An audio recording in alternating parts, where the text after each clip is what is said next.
Hey everybody, welcome. It's Tony George from DocSports.com. An interesting slant today on a little bit of a video podcast. My guest today, anybody who knows Las Vegas absolutely needs no introduction, but if you've been living under a rock for the last 20 years, the guy wearing the UNLV shirt, the Vegas strong guy himself, Steve Cyr joins us here, Vegas Casino superhost extraordinaire. And of course, Steve, first and foremost, how are you doing? How's the family holding up? How's the quarantine going for you? Doing great. And there's no sports to bet on, or I'd feel like I owe you money, Tony, for that introduction. But thank you. No, I moved in town in '83. I'm not sure when you got here, but I've never. 2 nights ago, my daughter and I drove down the strip like 50 miles an hour. I'd never been able to really you always go like 10 miles an hour. And it's like a movie set, Tony. Have you really driven down it? It's almost eerie. It's just so quiet and everything. Yeah, the wife and I actually took the little dog for a ride, and we ended up on I-15 and turning down on Trop and going down the street all the way to downtown. And it is a ghost town. It's like nothing you've ever seen. It's like some sort of a cross between a Stephen King movie and a Twilight Zone episode, all meshed into one. And I've always thought, I wondered what would bring down Las Vegas, what would make this town that, the city that never sleeps, all the reputation that Las Vegas has. And this COVID-19 virus has done that. And obviously, me being in the sports betting industry, you being in the casino host industry, the minute they shut it down, both of us went on the unemployment line, so to speak. Wow. And it's been interesting. Of all the years you've been here, would you have ever thought that something like this would have happened? No, and I remember in '99, Tony, when California and all the Indian reservation casinos start, Proposition 1A or whatever it was called, open that up, and everyone was worried how it was going to hurt Vegas. And for what I do, it helped me. Because now, instead of going to Hawaii, mom and dad tried gambling at the Barona or Viejas. And Vegas is and will always be 20 years ahead of everybody else. And so I couldn't believe all the people that had never been to Vegas, tried it at the Indian reservation, and now wanted to see Vegas. So that just helped us. That didn't hurt us. And, I think what people don't realize is I'm just one host. But over March Madness, I don't even want to tell you what I looked the last 6 years with my accountant. My normal March commissions are stupid. Not as good as Super Bowl, but close. And I had 41. Again, it doesn't sound like a lot, but I had 41 reservations I had to cancel for the draft. The draft was going to be a new revenue stream for me on a selfish note because they were staying for a week. And, even the Super Bowl, if you're a diehard Chief fan, of course you come, and I'm a Chief fan, and that was cool. But everybody's in the draft. Every team, I couldn't believe I booked 41. And the worst guy was a $5,000 to $10,000 player, and I'm going to make $500 to $1,000 on that kind of guy. I had 41 of those I canceled, plus their guests. Yeah, this has hit everybody hard here, from guys like me and you to the guy making $15 an hour down at the Hey Chicago, for breakfast, serving tables and everything in between, entertainers. It has been absolutely unbelievable. Huh? Yeah. I said Valley Parker, bartenders, everybody, dealers. Yeah, guys, valets. You start thinking about it. Here in the state of Nevada, I guess the one thing I wanted to ask you was there's been a little bit of a power struggle, and everybody, I'm on all these websites on social media, Facebook pages with, Vegas themed pages, and you have hundreds and hundreds upon thousands of people that are still interested in coming to Las Vegas the second this thing opens back up. And what we have here is we have a Mayor Goodman here in Las Vegas that wants to get things opened up right away. And we have a governor here, and Steve Sisolak, that is in no big hurry, it seems. And there seems to be a little bit of a power struggle there. Regardless of that, we're looking probably at sometime in May or June to open up. My question to you, Steve, is, being a longtime insider here in Las Vegas with these casinos, what do you foresee to happen when they do open up? Well, two things. One, I have a lot of friends that are at the vice president level and above, and even I've talked to some casino owners that I know. I don't see, Tony, anything happening until June. I just don't. Nobody wants Memorial Day weekend and 5,000 people at a pool party. When they do open up, I foresee you're going to have 2 people max at a blackjack table instead of 6. I see every third slot machine open, the other one's out of order. I really think they're going to make you social distance. I think the roulette table is going to have a max of 3 or 4 people. It just, I'm torn. I worry about the health and, got one outbreak. I just don't see anything, Tony, opening up from when the guys I'm talking to till June. May's going to be just like April. I just don't see anything happening. Yeah, I was wondering if some of the local businesses, leaving the casinos out of this, maybe some of the local businesses, I don't know, maybe local bars and restaurants, who knows? But what I thought the biggest concern was, and I read this quote from the manager of Caesars was, he's looking to provide a compelling experience for his guests when they come to Las Vegas, yet make it safe for the employees. And so they're going to try. He said, we're trying to find a balance of how that is going to happen. I don't think that anybody that comes to Las Vegas, even in June or July, is going to get the full Las Vegas experience, especially those that want to come shove their pie hole full of food at the buffets, because they're going to be non-existent. Yeah, I also, I represent casinos around the country, and Viejas, the Indian casinos, I think, are going to open up before us. And, they are their own nation, not kinda. And I work for Norwegian Cruise Line, and, even before, to be honest, Tony, the virus hit, my customers were getting a little stale on cruise lines anyway. Like, I worked for NCL and I put them on the Jewel that has butler service and villas and credit lines, and you can bet 5,000 a hand and split aces 4 times and double down after a split. It's real rules. They were even getting a little sour on it. So I just don't see me doing much for cruise lines ever again. Baja Mar will still be popular, I think, in the Atlantis. But it's my customers are total degenerates, to be blunt. Okay, they want to get back. They want to bet ping pong right now from Russia on sports. They're jonesing. Okay, even if they don't have the wealth they once had. They think the market will come back. They're gamblers. They're fine. My degenerates want to come, and they're like, "Hey, if we come, and we usually don't get to Villa because I'm maybe only at 25 or 50, can you get it for me?" And I'm like, "I'm sure gonna as hell ask." Because right now we need business, brother. So the bad news is when you only get a bunch of whales coming, it can really hurt because we need that grind. We need the millions into the slots every day to cover when the one guy with 50 grand wins 250. We got to offset it. So I'll tell you, I don't, and shows, who wants to go to a show and sit with 3,000 people? I don't see arenas or shows coming back for a while. Yeah, I think everything's been canceled up. I saw Ticketmaster was starting to take anything after June 1st.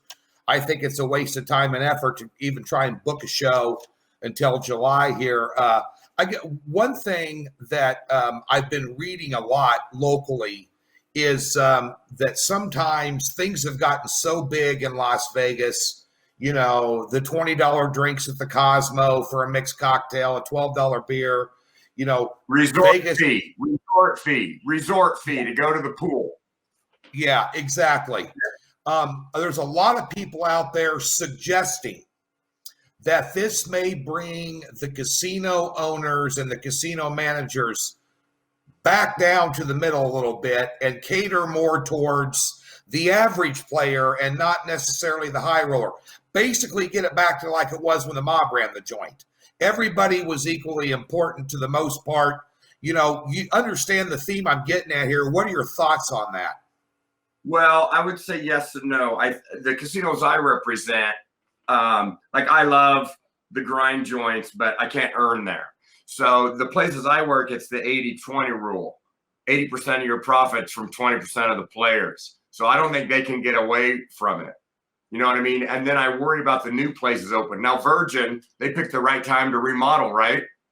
They're closed. They open in December. That's perfect. Fontainebleau, Derek Stevens, my friend at Circa, he's under construction now, and that's still going. Obviously, the Raider Stadium. So I think we're not going to worry about comps as much. And for me as a rep, I hate that, some places now, Tony, you got to earn a comp drink.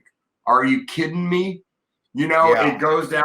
Usually, as soon as you put 10 or 20 bucks in the machine, hey, what can I get you to drink? Now you've got to earn it at some Caesars properties, and then you get your ticket, and then you wait for your comp drink. That bullshit, I'm sorry, I don't know if I can cuss, but that will stop. Yeah. Okay, well, that BS will stop. We're going to be generous, but I think that I think Americans have a quick memory loss. If by July 4th we're having a beer outside, everything's going to be fine. And by September, October, and the NFL starts on time, if the NFL starts on time, I think we'll be back. I think New Year's will be the biggest New Year's we've had in years because they're jonesing. They want something to do. My daughter and I have a good time just going to Smith's. We went to Target last night. It was fun to just walk around Target. We didn't buy much, but just to walk around.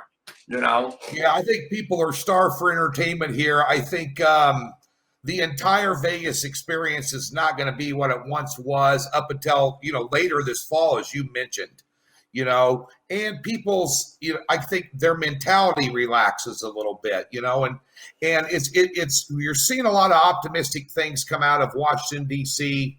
I guess I don't care what side of the aisle you're on, left or right, or what your politics are. We're all one death is too many in this thing, as far as I'm concerned. But at the end of the day, while the numbers are shocking and the almost disillusional to a lot of people, they are flattening. They are going down. It's trending in the right way because of the implementations we've all put in place here.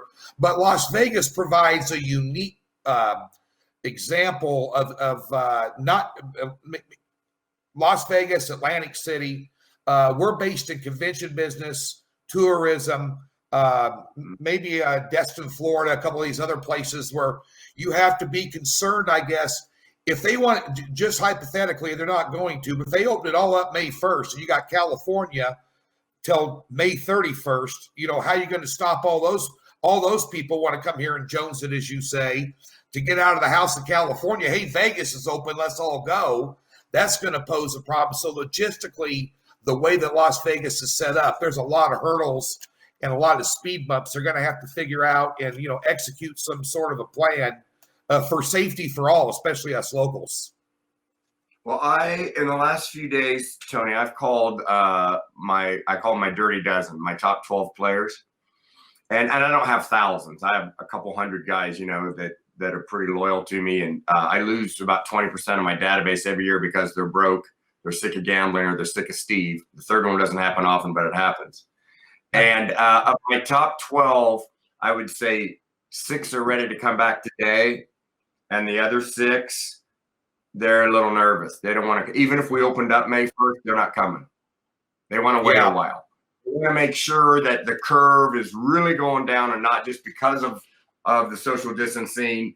And are we going to get a second wave? So I'd say for me, and again, I'm a very small sample scale, but I am the true gambler. The guys, my top 12 come to town all the time, once a month, every other month, every other event.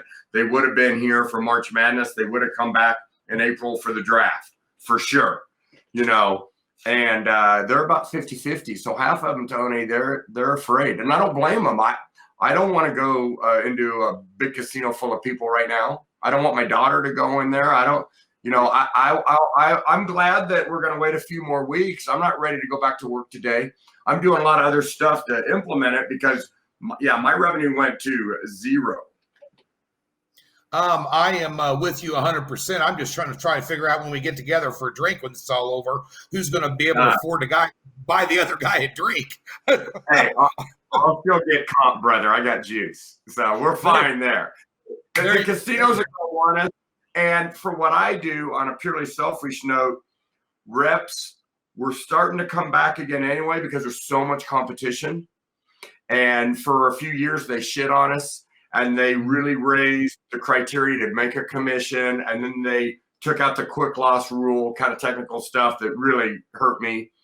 But they were starting to really enjoy us again. And, let's look at the new casinos. Let's look at Virgin, under construction for 10 months. Love the Hard Rock in my heart. Worked there 3 different tours. It had been off the radar for 2 years. You don't think they need reps? They get no walk-in traffic. They're off the strip. You don't think Derek Stevens down at Circa? We're at the average Fremont streetwalker. He's just there to have a cheap beer and walk around. He's not going to go lose $5,000 at tables. They need guys like me now. They need players, and we can move business, and you only pay us for newer and active. So like when the Cosmo opened, I got a room there and spent $399 a night for 4 nights because I made $12,000 the first month from people I didn't know. Oh, hey, Tony, what are you doing? Oh, let me sign you up. Now you're coded to me. I get credit for you as long as you don't go inactive, even if you don't really know me. So for reps, we're chomping at the bit for these new places to open, but we need it to be safe. Yeah, that's true. And I know. So for me, it's opportunity, and these new and when is Fountain Blue supposed to open, right? Who's going to go there? Yeah. And I don't know. I know Fringe know Derek and Mike Palm down there at the D Circa Golden Gate. My wife's a proxy here in town, so we do some business with both those places. Okay, I didn't know that. Yeah. I was gonna trust me. I'll email you about that for some of your guys who come to town.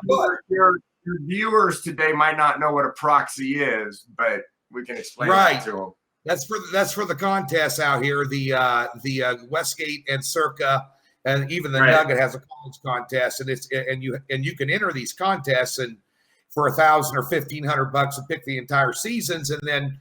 Of course, if you don't live in the state of Nevada, you can't put your place in. You have to have a proxy, local proxy do that. And Mrs. George does a fine job at that. But nonetheless, folks, we're talking to Steve Cyr, and you'll see to Steve's right, the book cover that he has there. There it is. It's called Well Hunt in the Desert. It's a great read. I've got an autographed copy right there from my good buddy Steve.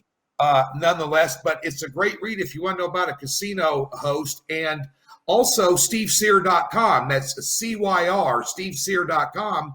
And you can reach out to Steve. If you're coming to town, $4,000 or $5,000 up to, or higher, and you want to maximize what the comp level should be, Steve's the guy to talk to. He's the guy to get a hold of to say you're coming out. You might want to spend some money. And Steve, you may be able to enlighten the people on getting what they deserve for being a premium player. Exactly. The last time I did your show, I got 3 new players. I got about 15 requests. One, if you're just a poker player, I love you. I play poker too, but I don't earn on that because remember, you're winning other people's money and the house just gets a rake. So I love you. But, or if you only bet sports, but if you play slots or table games, I'm your guy. I tell people you wouldn't go to divorce court without a good attorney. Well, if you're going to really gamble, and the 5,000 is kind of the minimum level. If you're just going to bring a couple grand, hey, go get your slot card, earn some points. Hopefully you get a comp room, meet a host on property. I'm not really your guy. But for 5 and up, if you'll put that in the cage, and that's not your entertainment bankroll, that's your gaming bankroll, and you should bet 1% of that, $50 a hand for 3-4 hours a day. Make sure you're getting, because they're not going to offer you. You need a rep to go in and say, look, my guy's going to put up 5,000. He plays craps. He puts a quarter on the line with odds. He's going to have 100 and some out every roll. I want to get him a mini suite, a limo, pick him up at the airport. That costs us nothing. Tip the driver $20. Everybody's happy. And let's get him a nice dinner one night. How much can you really eat? It's all marked up pretty good. So I'll kind of open, and check into the VIP lounge. I'll kind of introduce you to that world. And then what my strength is, Tony, I'm one-stop shopping for the gambler. You're freezing your ass off in New York. Hey, let's go down to Baja Mar, and it's 80 degrees in December. I've got the wife and kids. I need to be a little mellow. Let's stay at Viejas in California. Dad can play golf. You can stay in the adult only tower. Mom can go to the spa and you gamble. You want to chase tits and ass? Hey, let's go to the Palms and go to one of the new nightclubs or up to Watch 80. You know, so wherever you want to go, I can book you. You want to go on a cruise? I'm not going to hear that, I think, but I can put you on Norwegian Cruise Line. So, and I earn commissions off your play. In this jurisdiction, it's on theoretical, not to get too technical. So I really hope you win, because if you win, what happens, Tony? You bet more, you play longer, you have a higher theoretical loss. Steve earns more. So I want you to win. So if I'm there and we're having a beer and you're trying to tens or something, I might say, let's take a break. I love you. You know, just because you lose 4 hands in a row, don't push out more. Well, I'm due to win. It's a big bell curve, baby. You know, so I try to educate them a little bit. So, you know, look, we've got a mathematical advantage on every game. For 1,000 we drop in blackjack, we 14% or 14,000. Doesn't sound like a lot, but it is. You know, so as soon as you sit down, kind of got you by the ball. So at least let me help you play correct. Yeah, well, folks, it is Well Hunt in the Desert. You can find it on Amazon. You can find it by going to stevesear.com. He is your man when you come to Las Vegas. This book is a great read. Anybody who really kind of wanks off on the Las Vegas lifestyle, you get a really pull back the curtain. You get to see Oz a little bit, so to speak, when it comes to this book and that's been written about Steve. And it is a fantastic read, harpooning the high rollers, but then again, taking care of them and maximizing their expenditures out here in Las Vegas, because there are some little frills that come with you gambling out here in Las Vegas. And Steve's hungry to talk to you right now. We got plenty of time to get things set up. That's for sure, Steve. Yeah, absolutely. Also, Twitter at Steve CYR Vegas and on Instagram at Steve Sear Vegas. I try to answer everybody. It takes me some time. But if you go on stevesear.com too, you can hit info and email me there. But it still amazes me how many people come to Vegas and are good players, Tony, and don't know really how to get taken care of, you know, so might as well educate. And if you don't use me and you're out of property, ask for a casino host. That's what they get paid to do. And, you know, I have a third of my players are really wealthy. It doesn't matter. Larry Flint, okay, he's almost a billionaire. A few million, it's not going to change his lifestyle. The other third are should not be here, but they're the funnest, to be honest. But they just should not be here. They're gambling above their means. It happens. Right. And then the other third, I like, as their age and wealth increases, their gaming increases. My biggest player now used to bring 20 grand, and that was 35 years ago. Now that's his first bet. As his age and wealth increased, his gambling increased. You know. So anyway, yeah, we're here to help. And hopefully we're open, Tony. But yeah, you're right. But the mayor is ready to open yesterday, huh? Yeah, she is. And the governor's not having anything to do with that. You're seeing a lot of back and forth and backlash between the public. People were scared. I think initially, I'm still scared I have a mother that's 78 years old. I don't want her out and about anywhere.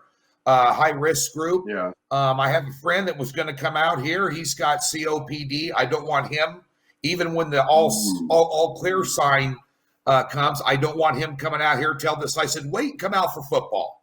Let's see what happens here, because all these things that we talk about and what we think is going to happen in Las Vegas is still purely speculation, because we really don't know right now what tomorrow holds, which is true in life anyway. But especially when it comes to this pandemic and what we've all been dealing with here. And we're all crossing new horizons and facing adversities that we've never faced before, and dilemmas that we've never faced before, and concerns for our family we've never faced before. So there's a lot of things that people are processing out there right now. But once that process is through, the optimistic side of me says, where better to get away than Las Vegas, Nevada, you know, and have a good time. And if you're looking to do that and maximize your potential out here, obviously in the sports betting arena, come over and visit me at DocSports.com to get yourself set up. You want to get over there to SteveSear.com and reach out to Steve. You're bringing $5 grand or more and want to get your maximum comps out of that. Steve can show you how to work the system a little bit. Be sure and do that. And, of course, get to know Steve simply by getting that book. I'm going to hold up the top here. That's Well Hunt in the Desert right there, folks. That is one of the best reads you're going to have anywhere. And hell, Steve will give you a copy and sign it for you if he gets you hooked up out here. So be sure and reach out to Steve.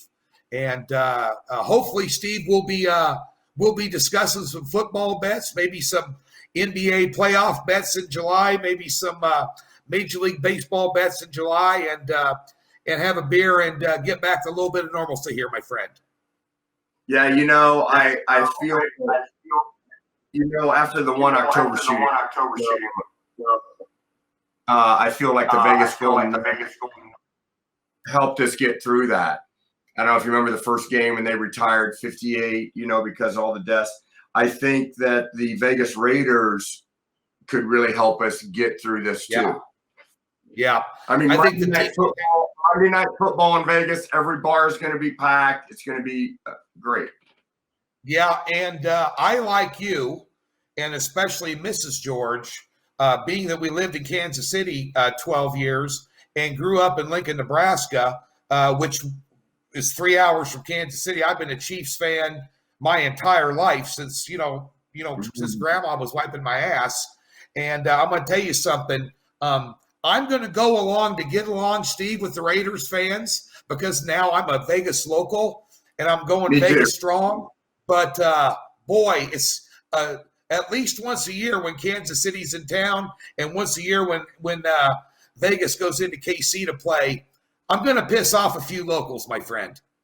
No, that's okay. Look, I grew up in Kansas, so that's my team, and my heart will always be with them. But I'm a Vegas guy. I've lived here longer than I've only lived 2 places in my life: Salina, Kansas, and Las Vegas, Nevada. So, no, I'm going to be a silver and black guy for sure. But yeah, when they play the Chiefs, my heart's got to be with the Chiefs. So that's just the way it is. That's it, ladies and gentlemen. Once again, don't forget. Well Hunt in the Desert right there, my good friend Steve Sear, the best casino host in town, bar none. And be sure and keep yourself safe. Keep yourself tuned in to Doc Sports on this YouTube page. By the way, just a preview, on Monday, NASCAR driver, number 52 in your program, but number 1 in your heart, my good friend J.J. Yaley joins the fray here to talk about the state of NASCAR on Monday. So when you're done tuning in to Steve here, and be sure and come over on Monday and check out what's going on with an active Monster Cup NASCAR driver, courtesy of Doc Sports. Thanks for tuning in, folks.